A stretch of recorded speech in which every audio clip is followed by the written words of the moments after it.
Bismillahirrahmanirrahim. Assalamualaikum warahmatullahi wabarakatuh. Innal hamdalillah nahmaduhu wa nasta'inuhu wa nastaghfiruh wa na'udzu billahi min shururi anfusina wa sayyiati a'malina. Man yahdihillahu fala mudilla lahu wa man yudlil fala hadiya lahu. Asyhadu an la ilaha illallah wahdahu la syarika lahu wa asyhadu anna Muhammadan abduhu wa rasuluhu, amma ba'd. Kaum muslimin rahimani wa rahimakumullah. Alhamdulillah alladzi bi ni'matihi tatimmus shalihat. Pada kesempatan malam hari ini kita bersyukur kepada Allah Subhanahu wa taala atas limpahan rahmatnya kepada kita semuanya. Kita bisa berkumpul, bisa duduk bersama di salah satu rumah dari rumah-rumah Allah Subhanahu wa taala, dan insyaallah akan kita melanjutkan kajian kita membaca daripada karya para ulama yang itu sangat penting sekali bagi kita semuanya di dalam kita untuk bersikap beradab sesuai dengan tuntunan syariat Islam. Tapi kita akan langsung melanjutkan pembahasan. Pada pertemuan yang lalu kita sampai di poin yang ke-10 ya. Sahih? Sudah belum 10? Sekarang 11 ya. Nah, baik. Poin yang ke-11 dari adab meminta izin adalah al-istidzan 'alal ummi wal ukhti wa man fi hukmihima, yaitu meminta izin kepada ibu kita ataupun kepada saudara perempuan kita ataupun yang semisal dengan keduanya. Wadzalika likai la yaqa'al basaru ala aurah. Itu dikarenakan agar supaya diri kita ataupun orang tersebut tidak melihat aurat mereka. Au hay'ah taqra'u nisa'an yaraha ahadun wa hunna 'ala tilkal halah. Ataupun dikarenakan sebab mereka tidak ingin dilihat oleh laki-laki dalam keadaan yang mereka itu tidak suka, sedangkan mereka dalam keadaan yang seperti itu. Nah, kemudian dari Alqamah disebutkan, dari Alqamah qala jaa rajulun ila Abdillah. Alqamah berkata, telah datang seseorang kepada Abdullah. Qala atasta'dinu ala ummi? Wahai Alqamah, ya wahai Abdullah, apakah aku harus meminta izin kepada ibuku ketika aku ingin bertemu dengannya? Qala faqala ma 'ala kulli ahyaniha tuhibbu an taraha. Maka Abdullah ini mengatakan bahwasanya tidaklah semua keadaan itu untuk dia sukai untuk dilihat. Artinya seorang wanita, seorang hatta ibu kita ya, itu tidak semua keadaannya itu pengen dilihat oleh orang lain ya. Keadaannya mungkin mohon maaf ya, mungkin rambutnya masih acak-acakan, mungkin tidak pakai jilbab, itu tidak suka ketika ada orang lain melihat dirinya dalam keadaan seperti itu. Maka kata Abdullah ini, beliau mengatakan tidaklah semua keadaan itu dia suka untuk dilihat oleh orang lain, hatta mungkin suaminya ataupun mungkin anak-anaknya. Kemudian disebutkan dari Muslim Ibn Nadir, qala sa'ala rajulun Hudzaifah. Dari Muslim Ibn Nadir, beliau berkata, telah datang seseorang bertanya seseorang kepada Hudzaifah. Faqala atasta'dinu ala ummi? Apakah aku harus minta izin ketika aku ingin bertemu dengan ibuku? Faqala illam tasta'dzin 'alaiha ra'aita ma takrah. Kalau kamu tidak minta izin kepada beliau, kepada ibumu, maka engkau mesti akan melihat sesuatu yang engkau tidak sukai. Ya enggak? Kita mungkin melihat kondisi ibu kita pas dalam keadaan mungkin mohon maaf sedang tidur, sedang dalam keadaan mungkin mohon maaf kondisinya yang tidak kita sukai. Maka ini pentingnya kita minta izin, jangan kita main lonong saja ketika kita ingin mungkin masuk ke kamar beliau, ingin mungkin ke tempat ruangan beliau, maka kita harus meminta izin terlebih dahulu. Disebutkan dari Atha, qala sa'altu Ibn Abbas faqultu atastadinu ala ukhti. Saya bertanya kepada Abdullah Ibn Abbas, saya berkata, apakah aku harus minta izin kepada saudariku? Faqala na'am. Maka Abdullah Ibn Abbas mengatakan iya. Fa'idtu faqultu, aku pun mengulangnya, faqultu ukhtani, aku mengatakan lagi, ukhtani fi hijri wa ana ummawayhima wa anfiqu alaihima atastadimu alaihima. Saya mengatakan lagi bahwasanya kedua saudariku itu ada di kamar saya, di ruangan saya, di rumah saya. Ya, mereka saya urus. Wa anfiqu alaihima, dan saya pun juga menafkahi kedua saudariku tersebut. Apakah aku harus tetap minta izin kepada mereka? Maka Abdullah bin Abbas mengatakan, qala na'am atuhibbu an tarahuma uriyatan.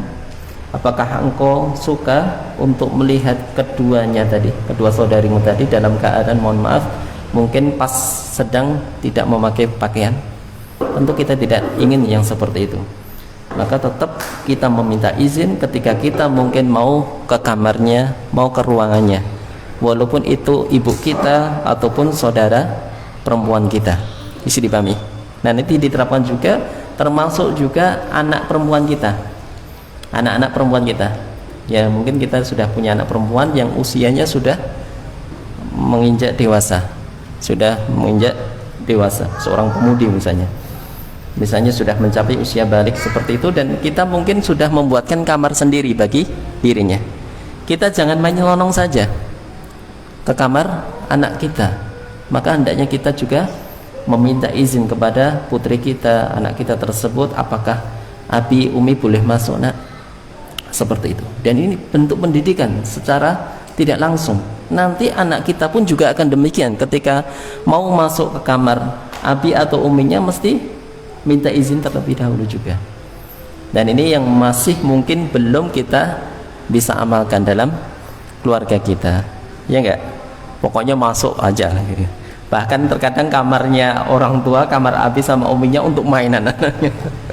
Ya kurang ya di situ, kurang ya adab di situ. Hendaknya kita ajari walaupun masih kecil dengan adab-adab yang sangat bagus sekali, dan ini nanti akan terbawa sampai dewasa. Terlebih kalau sudah mencapai usia balik, ini kita kita akan bisa menjaga mereka dan juga tidak melihat mereka dalam keadaan mereka tidak suka ataupun kita tidak suka.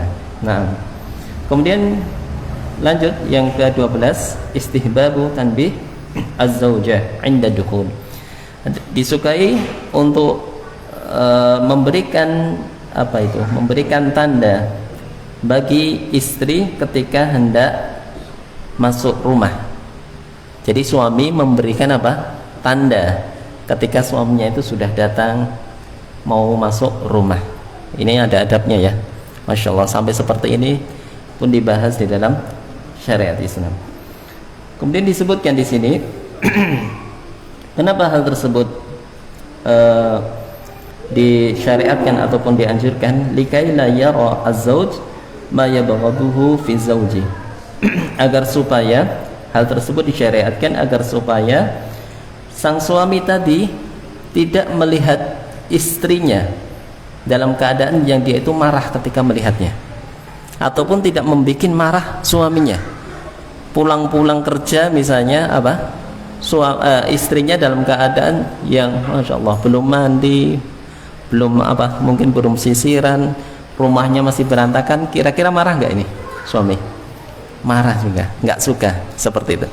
Maka berikan tanda. Mungkin kalau dulu kita mungkin ada suara motor kita ya, motornya khas suaranya ya. Bukan digeler-geler Pak Dokter.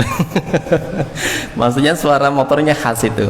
Ataupun kalau nanti salaf dalam kisahnya dalam zaman dahulu nanti ada diterangkan. Di antaranya adalah dengan menggerakkan sandalnya. membunyikan sandalnya, telapak kakinya dikeraskan di situ agar supaya si istri tahu, oh suaminya mau masuk rumah, sudah datang. Nanti disebutkan. Ada juga yang dehem nanti, sambil seperti batuk-batuk dehem gitu. Masya Allah, sambil seperti itu. Kalau sekarang kan canggih ya. Sekarang canggih, tinggal WA atau telepon saja. Ini nanti 5 menit lagi, 10 menit lagi saya sampai rumah. Persiapkan. Gitu ya, Dok. Iya. Jangan dadak gitu. Jangan suka dadak. Nah, disebutkan au takuna az-zawja ala halin la tuwaddu an yaraha zawjuha wa hiya ala tilkal hal. Ataupun mungkin juga kesebalikannya, si istri tadi tidak ingin melihat suaminya dalam keadaan yang dia tidak sukai, ya, dia tidak sukai. Ini saya belum mandi kok Mas sudah pulang, gimana toh? Nggak kabar-kabar kalau pulangnya mungkin apa? Pulangnya awal gitu. Nah, seperti ini juga harus kita perhatikan. Jadi dalam rangka untuk saling menjaga ya antara suami dan istri itu, sampai di dalam bab ini itu pun disebutkan hendaknya memberikan tanda, memberikan kabar ya untuk suami itu kepada istrinya ketika hendak memasuki rumah, ya, ketika hendak memasuki rumahnya. Disebutkan dari Zainab imra'atu Ibnu Mas'ud, disebutkan dari Zainab istrinya Ibnu Mas'ud radhiyallahu anha. Qalat kana Abdullah idza jaa min hajatin tantahihu baraka karahata an yahjuma minna ala amrin yakrahuhu. Adalah Abdullah ibnu Mas'ud tatkala beliau datang ya dari suatu keperluan, kemudian hendak pulang seperti itu, beliau menggerakkan atau beliau mengeluarkan suara seperti batuk. Kalau kita itu dehem ya seperti dehem gitu sebelum masuk ke rumah. Karah ya ayah jama minna ada amrin takrahu, dikarenakan beliau tidak ingin ketika nanti sudah masuk rumah beliau mendapatkan suatu keadaan yang beliau tidak suka untuk melihatnya. Masya Allah, sampai seperti itu ya, dehem dahulu. Masya Allah, kalau ada bel. Kemudian qala Ahmad, berkata Ahmad, idza daqala ala ahlihi yantahitu. Demikian juga Imam Ahmad ketika beliau hendak masuk ataupun hendak bertemu dengan keluarganya, beliau pun juga demikian ya. Wa qala minha sa'altu Ahmad anir rajul yadkhulu manzilahu. Ada yang berkata juga, diantaranya adalah saya bertanya kepada Imam Ahmad tentang seseorang yang dia masuk ke rumahnya, yan bagilahu an yasta'zin, apakah hendaknya dia meminta izin ketika hendak masuk rumahnya sendiri.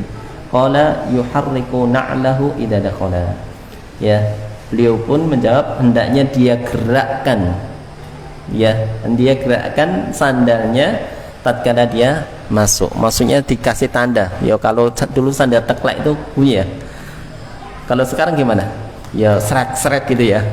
Ada bunyi sandal di situ untuk memberikan tanda bahwasanya suaminya telah pulang, suaminya telah tiba dan si istri hendaknya siap-siap.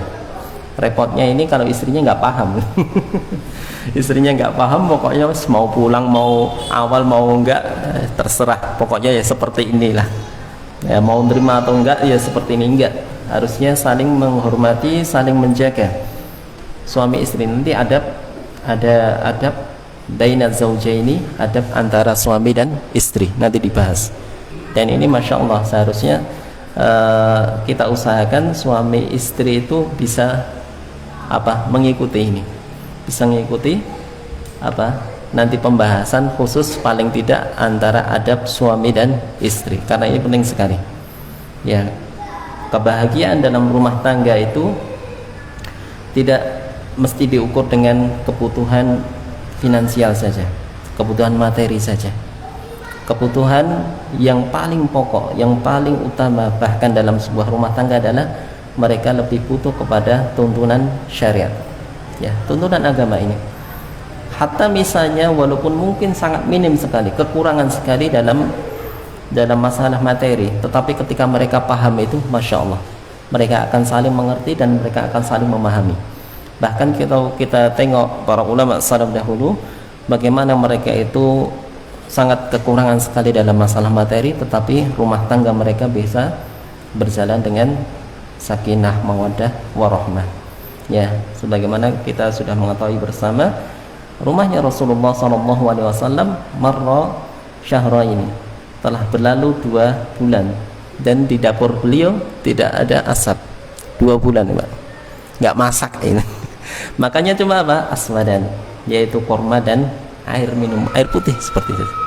Tapi tetap berjalan dengan harmonis seperti itu. Masya Allah. Coba kalau sekarang, jangankan 2 bulan itu, ya 2 hari sajalah nggak dikasih belanja gitu. Gimana? Terus tak mulai nanggone Pak kok. Allah musta'an, ya seperti itu. Itu kurangnya daripada mungkin diri kita dalam kita memahami aturan dari agama, dan juga mungkin istri kita juga kurang dalam memahami masalah aturan-aturan agama. Mudah-mudahan Allah SWT memberikan kita kemudahan semuanya. Baik, itu tadi ya. Jadi memberikan tanda isyarat kalau suaminya sudah pulang. Ya, entah tadi boleh dengan dehem, terserah. Boleh dengan sandalnya digerakkan. Oh. Ataupun kalau sekarang alhamdulillah diberikan kemudahan, silahkan untuk dihubungi, silahkan untuk apa? Untuk ditelepon, jangan dadak istilahnya. Jangan dadak. Mesti kalau seseorang itu dadak, datangnya dadak, apalagi dia habis bepergian jauh tanpa mengabari terlebih dahulu, biasanya akan melihat apa? Sesuatu yang tidak disukai.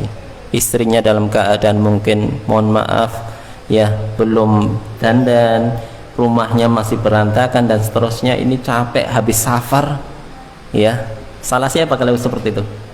Termasuk jangan langsung nyalahkan istri, tapi juga salah suami. Hendaknya dia mengabari terlebih dahulu ketika hendak pulang, agar si istri tadi bisa bersiap-siap. Nah, ini adab yang sangat bagus sekali. Kita lanjutkan yang ke-13. Yang ke-13, dan ini yang terakhir dari adab isti'dzan. At-tawafuna mimma malakat ayman wal atfal alladziina lam yablughul hulum wal yasta'dinuna fi salasati awqat.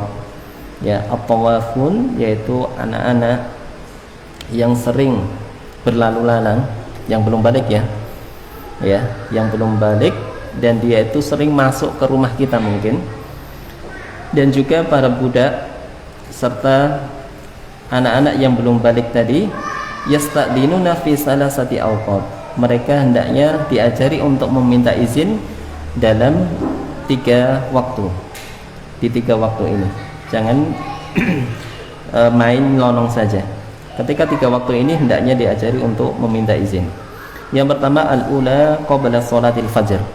Yang pertama adalah sebelum subuh, waktu sebelum subuh. Karena apa? Waktu sebelum subuh itu kita masih mungkin enak-enaknya tidur.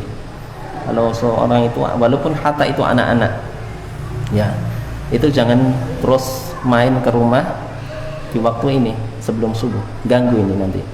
Kemudian yang kedua adalah waktu kailulah. Waktu kailulah adalah waktu istirahat siang. Waktu istirahat siang. Dan ini disunahkan ya. Disunahkan untuk kita semuanya. Rasulullah mengatakan kailu fa inna syaitana la taqilu. Hendaknya kalian itu usahakan untuk bisa istirahat siang. Karena setan tidak pernah istirahat siang. Enggak ada setan itu istirahat dulu, itu enggak ada. Ya. Jadi kita diperintahkan, disunahkan untuk bisa istirahat siang walaupun sebentar. Tidur mungkin cuma 15 menit, 10 menit, kita usahakan. Para ulama menyebutkan untuk menyelisihi amalan syaitan tadi. Dan di dalam istirahat siang tersebut insya Allah ada manfaat dan juga kebaikan di situ. Maka jadwalkan di situ istirahat siang. Sebagian ulama menerangkan sebelum duhur, sebagian yang lain boleh yaitu apa? Setelah duhur. Mana longgarnya waktu kita? Bisa dipahami ya? Ya Pak Dokter, ada waktu istirahat siang enggak? Oh ada lah. Malah pol. Malah. Ya jangan terlalu banyak. Kailulah itu artinya sedikit saja ya. sedikit saja, jangan terlalu pol nanti habis zuhur sampai asar Ustaz, bahkan terkadang lanjut itu. Ya sedikit saja, setengah jam, 1 jam itu sudah cukup, nanti lanjutkan untuk mencari rezeki ya, seperti itu. Masya Allah, ini kelulah ya waktu istirahat tadi. Kemudian yang ketiga adalah ba'da sholatil isya, setelah sholat isya ya, setelah sholat isya. Di zaman Rasulullah SAW, sholat isya itu disebut dengan sholat atamah. Sholat atamah, atamah itu dilakukan agak malam gitu ya. Jadi kalau di kita kan di awal waktu ya. Kalau dulu itu hampir kalau di jam ya kurang lebih wallahu alam itu sekitar jam 9 sampai jam 10-an. Tapi karena kalau kita di tempat kita dilaksanakan di waktu itu bagaimana? Ya, ada yang datang ke masjid itu? Yakin nggak? Nah, itu tadi, maka dikerjakan di awal waktu, untuk tempat kita. Nah, setelah sholat isya tersebut, maka ini juga waktu yang hendaknya untuk minta izin. Disebutkan wa ma'adaha fala junaha 'alaihima. Maka selain daripada 3 waktu tersebut tidak mengapa atasnya. Untuk anak-anak tadi mungkin sering ke rumah kita tanpa izin pun tidak mengapa atasnya. Qala Ibnu Katsir, berkata Ibnu Katsir, ai idza dakhalu fi halin ghairi hadhihi al-ahwal fala junaha 'alaikum fi tamkinikum iyyahum wala 'alaihim in ra'aw syai'an fi ghairi tilkal ahwal li'annahu qad udina lahum fil hujumi wa li'annahum tawafuna 'alaikum ay fil khidmati wa ghairi dzalik. Berkata Ibnu Katsir rahimahullahu taala, Imam Ibnu Katsir mengatakan yaitu tatkala mereka itu masuk dalam keadaan keadaan kalian, maka tidak mengapa selama tidak dalam 3 keadaan tersebut. Dan itu memungkinkan bagi kalian dan juga bagi mereka tidak ada dosa atas diri mereka ketika datang di selain 3 waktu tersebut. Dan itu sudah mendapatkan izin bagi mereka tatkala mereka itu datang ataupun mondar-mandir di atas kalian dikarenakan sebab hikmah mereka, pelayan mereka ataupun selain daripada itu. Jadi kalau misalnya kita punya pembantu yang masih kecil-kecil, anak-anak belum balik ya, itu sering mungkin mau masuk rumah kita, bahkan mungkin mohon maaf mungkin masuk ke ruangan-ruangan kita selain 3 waktu tersebut, maka tidak mengapa atasnya, tidak mengapa atasnya, karena itu sudah mendapatkan izin dan juga dikarenakan sebab mereka melayani diri kita. Nah, adapun di 3 waktu tersebut, maka para ulama menyebutkan hendaknya meminta izin kepada tuan rumahnya. Summa saqa asar Ibnu Abbas, kemudian dibawakan di situ asar Ibnu Abbas dari Ikrimah Ibnu Abbas, dari Ibnu Abbas bahwasanya bahwasanya ada 2 orang yang bertanya kepada Abdullah bin Abbas tentang masalah izin di 3 waktu tersebut yang Allah Subhanahu wa taala sebutkan dalam Al-Qur'an. Maka Abdullah bin Abbas ini disebut dengan tarjamatul Quran. Abdullah bin Abbas bahkan pernah didoakan oleh Rasulullah, Allahumma faqihhu fid din wa 'alimhu ta'wil. Ya Allah, pahamkanlah anak ini, yaitu Abdullah bin Abbas ini dalam urusan agama, dan juga ajarilah dia tafsir. Maka ada 2 orang yang bertanya kepada Abdullah bin Abbas tentang ayat tersebut. Maka Abdullah bin Abbas mengatakan, innallaha satirun yuhibbu sitr. Sesungguhnya Allah Subhanahu wa taala itu maha menutupi aib dan maha menutupi dosa-dosa, dan Allah Subhanahu wa taala suka atas hal tersebut. Maka dalam hal ini kita hendaknya berhati-hati tatkala kita memiliki dosa, kita memiliki aib, maka jangan umbar aib kita, jangan berbangga dengan aib kita. Hati-hati ya ikhwan, jangan memposting sesuatu yang itu merupakan dosa. Ada mungkin orang minum minuman keras, dia posting, dia sebarkan kemana-mana, itu dosanya lebih besar lagi ketika dia memosting, menyebarkan aibnya tersebut. Berbeda halnya ketika seorang mungkin minum minuman keras, mabuk juga, tapi di tengah sawah sana nggak ada orang yang tahu, cuma dirinya. Ini dosa juga, tetapi dosanya tidak sebesar orang yang tadi berbangga-bangga menyebarkan dosanya tersebut tadi. Bisa dipahami ya? Orang misalnya mohon maaf berbuat zina misalnya dengan terang-terangan, itu dosanya lebih besar daripada orang yang berbuat zina dalam keadaan mungkin sembunyi-sembunyi. Sama-sama dosa, tapi lebih besar yang terang-terangan tersebut. Sehingga dalam sebuah hadis disebutkan, man satara musliman satarallahu fid dunya wal akhirah. Barang siapa yang menutupi aibnya saudara ya tersebut, maka Allah Subhanahu wa taala akan menutupi aibnya fid dunya wal akhirah. Maka Allah Subhanahu wa taala akan menutupi aib orang tersebut di dunia dan juga di akhirat. Ya. Bahkan dalam hadis yang lain disebutkan bahwasanya barang siapa yang menutupi aib ya, yang menutupi aib saudaranya, maka Allah Subhanahu wa taala akan jauhkan wajahnya dari api neraka. Maka hati-hati di sini, jangan sampai kita itu bergembira ketika melihat saudara kita itu terjatuh dalam dosa. Tapi hendaknya kita berusaha menasehati, kita berusaha untuk mengingatkannya, mengajaknya kembali ke jalan yang benar, dan jangan justru malah kesempatan untuk menyebar aib-aibnya saudara kita tersebut. Rasulullah mengatakan, unsur akhaka zaliman aw madlum. Tolonglah saudaramu yang berbuat zalim ataupun yang dizalimi. Ya, yang berbuat zalim tadi agar supaya berhenti dari perbuatannya, yang dizalimi agar supaya beliau mendapatkan perlindungan, pertolongan. Nah, disebutkan dari Abdullah bin Abbas ya, dia mengatakan Allah maha menutupi aib, maha menutupi dosa dan suka akan hal tersebut, bukan akan menutupi hal tersebut.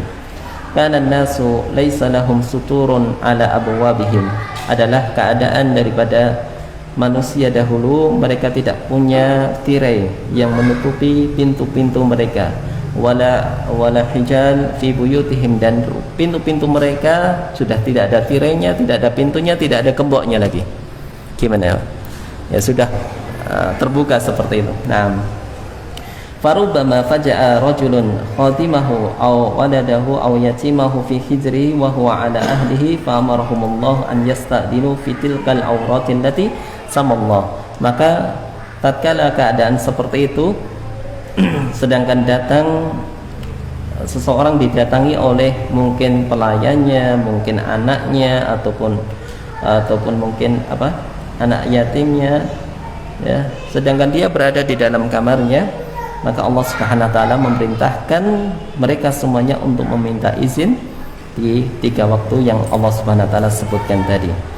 Summa ja'a Allahu ba'da bisutur fabasatallahu alaihim ar-rizq fattakhadus sutura wattakhadul hijab.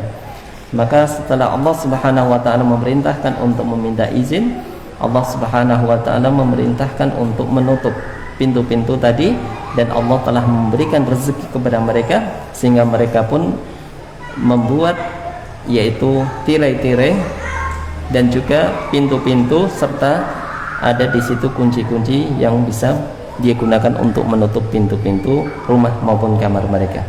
Para annasu anna dzalika qad kafahum minal istidani alladhi umiru bih.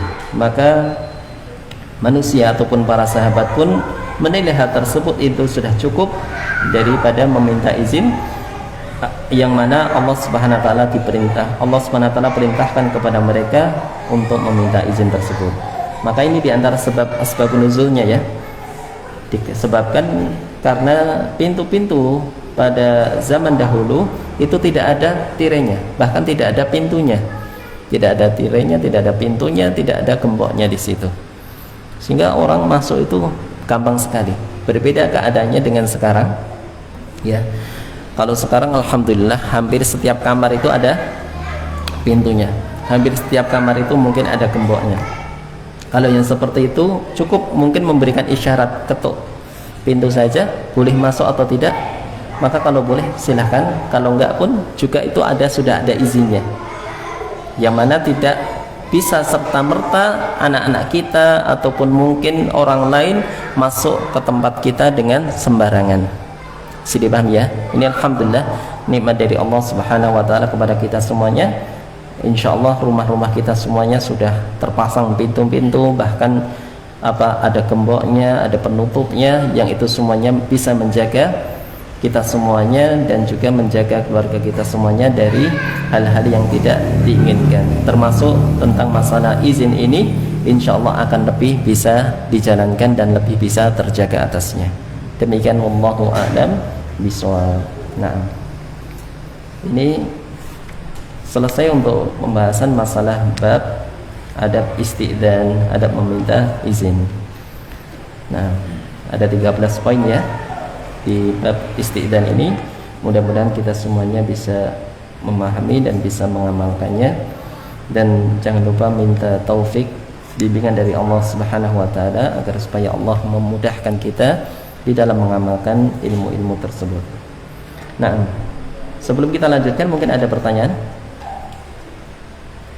Ada pertanyaan?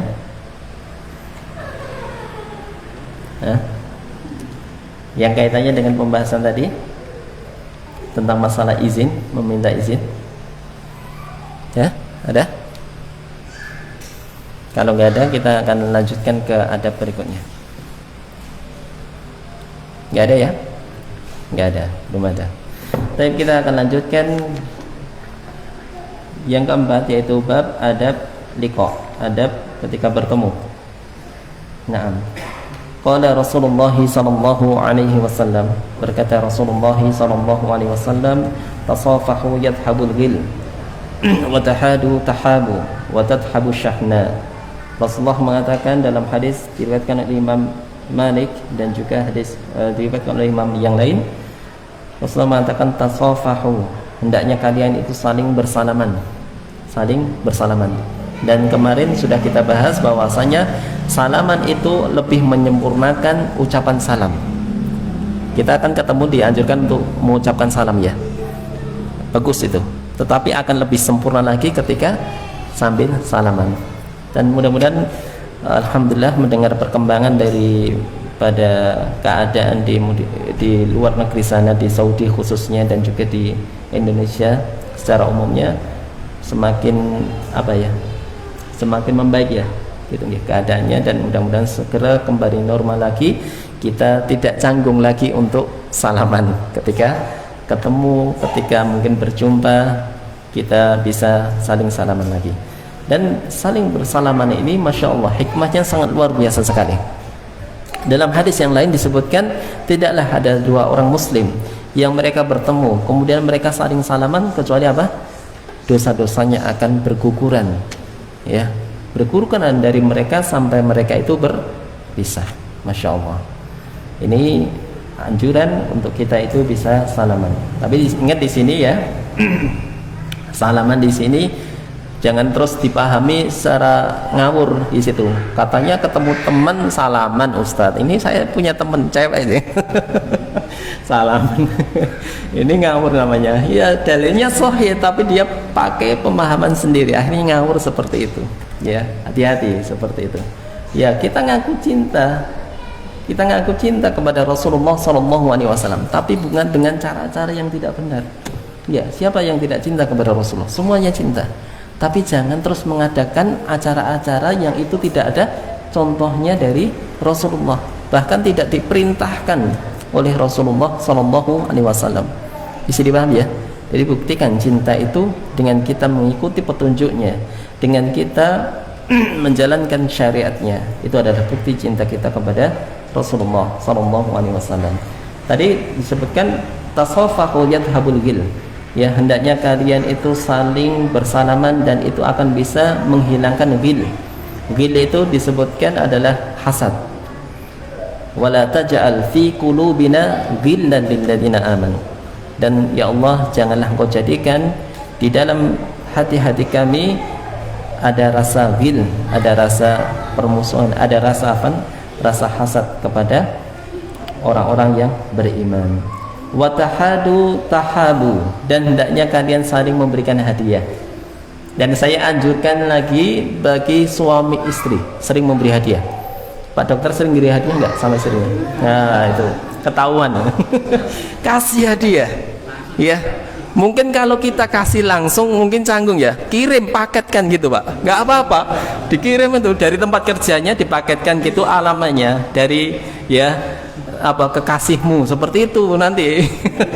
Pengirimnya seperti itu. Ini masya Allah akan menjadikan rasa yang lebih ya gitu ya. Jadi ini resep dokter. Biasanya jenengan yang ngasih resep, sekarang tak kasih resep juga.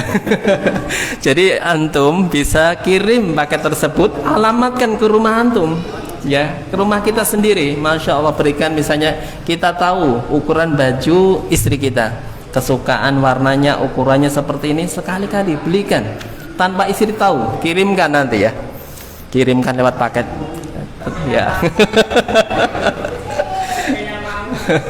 Terkena mau gitu ya, kirimkan ke Manggung, paling berapa tuh? Masya Allah, ini hadiah dan ini akan lebih menambah cinta dan kasih sayang ya, apalagi suami dan istri. Kalau sama-sama teman saja, sama-sama saudara muslim, itu akan lebih tambah akrab, tambah lebih cinta ya enggak? Apalagi suami dan istri yang hendaknya dibangun, karena tidak dipungkiri yang namanya cinta dalam rumah tangga itu pasang surut juga, enggak? Dulu pas waktu masih nganten anyar gitu, masya Allah ya, harus ditinggal kerja kita eman-eman gitu. Sekarang wis malah jarang memberikan sapaan dan memberikan hadiah. Berikanlah seperti dahulu ya, berikanlah. Karena itu adalah seseorang yang sangat dekat sekali dengan kita, bahkan seseorang yang sangat besar sekali jasanya kepada diri kita. Siapa yang melahirkan anak-anak kita? Siapa yang mengurusi mereka? Siapa yang menyiapkan hidangan untuk kita ya, dan mengerti kondisi kita? Tidak lain diantaranya adalah istri kita. Maka berikanlah hadiah bagi mereka, dan juga kepada mungkin orang tua kita, kepada saudara-saudara kita ya, berikan hadiah. Dan hadiah yang terbaik sebagaimana perkataan para ulama adalah ajak mereka ya jajan bareng, bukan di markasi ya, tapi di tanah suci ya. Masya Allah, ajak bareng mereka ke tanah suci, itu ada hadiah yang sangat terindah, hadiah yang terindah bagi istri kita ya. Kapan-kapan ya, bareng-bareng mungkin jamaah manggung gitu, Masya Allah. Ya, mungkin jalan-jalan bareng ke Madinah sana, Masya Allah ya. Ya. Ya nggak apa, bisa insyaallah taala. Baik, itu tadi memberikan hadiah akan saling menumbuhkan rasa cinta, akan memberikan rasa cinta. Naam. Kemudian watathabus syahna, dan itu bisa menghilangkan rasa kebencian, rasa permusuhan. Ya, ada orang yang nggak suka sama kita, jangan malah justru dibalas. Wes, gedeng apa-apa aku yuk gedeng karo tambah jauh nanti. Tapi berikan sikap baik ya, kirimi gulote, kirimi hadiah, masya Allah akan baik nanti Pak, akan luluh ya. Sekeras-kerasnya batu itu kena tetesan air terus akan bisa lubang. Nah, hati kita itu insya Allah tidak sekeras batu tadi ya. Ketika ada saudara kita yang tidak suka sama kita, kita justru dekati, kita berikan hadiah. Mudah-mudahan Allah SWT memberikan kebaikan dan menyadarkan dirinya agar supaya tidak ada rasa benci di antara semuanya. Naam. Kemudian satu lagi, waqala sallallahu alaihi wasallam, dan Rasulullah sallallahu alaihi wasallam mengatakan, ma min muslimaini yaltaqiyani fayatasafahani illa ghufira lahumma qabla an yatafarraqa. Kata Rasulullah sallallahu alaihi wasallam mengatakan, tidaklah ada dua muslim yang bertemu kemudian mereka salaman kecuali akan diampuni bagi keduanya sebelum mereka itu berpisah. Masya Allah ya, ini ya. Jadi diantara keutamaan daripada bertemu, mengucapkan salaman pun itu Masya Allah sangat banyak sekali ya. Mudah-mudahan kita semuanya bisa mengamalkannya dan kita mendapatkan keutamanya, dan insya Allah kita akan lanjutkan pembahasan ini pada pertemuan yang akan datang. Wallahu a'lam bishawab. Sudah masuk waktu saya. Sudah ya? Sudah. Mungkin ada pertanyaan? Enggak ada ya? Alhamdulillah. Kalau nggak ada pertanyaan atau ada masukan mungkin? Maafi, nggak ada. Kalau nggak ada, kita cukupkan sampai di sini. Mudah-mudahan bermanfaat. Apabila banyak kekurangannya, mohon maaf. Kita tutup. Subhanakallahumma wa bihamdik, asyhadu an la ilaha illa anta, astaghfiruka wa atubu ilaik. Assalamualaikum warahmatullahi wabarakatuh.